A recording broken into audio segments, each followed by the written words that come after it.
दिन थिला भारतर पराजय खुशी मनाउथिला पाकिस्तान हेले आज भारत ପାଇଁ प्रार्थना करुछि पाकिस्तान। एबे पाकिस्तान दलर शेष भरोसा होछि भारत।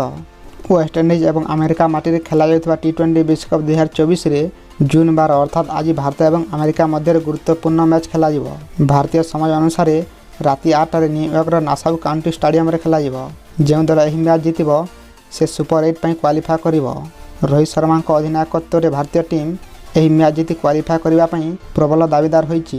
सेपटे मुश्किल परिस्थिति फसी पाकिस्तान दल मध्य भारतर विजय पर प्रार्थना करुछि। पाकिस्तान दल को क्वालिफाई करने बाकी थिबा गोटे मैच जीतवाकू हेब। तासह पाकिस्तान यह प्रार्थना करिब कि अमेरिका निजर बाकी थिबा दुईटी मैच हारी जाऊ।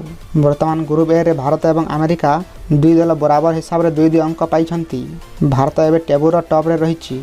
पाकिस्तान 3टी मैच रु मात्र गोटे मैच जीतिछि। यही मैच रे भारत जदि अमेरिका ठारू हारी जाए तेरे पाकिस्तान टी20 विश्वकप रु बाहरी जीव। से भारत यही मैच टी जीतु बोली समस्त पाकिस्तानी क्रिकेट प्रार्थना करुछंती। भारतर टॉप ऑर्डर बैट्समैन अमेरिका विपक्ष यही मैच रे निजर फॉर्म को फेरिबा को चाहिए कारण आगक सुपर 8 मुकाबला सब रही। अमेरिका दल वर्तमान अनुभवहीन किंतु दल चलित विश्वकप रे चमत्कार प्रदर्शन कर आसी एवं भारत यही दल को छोट बोली भाविबा ठीक हेब नाही।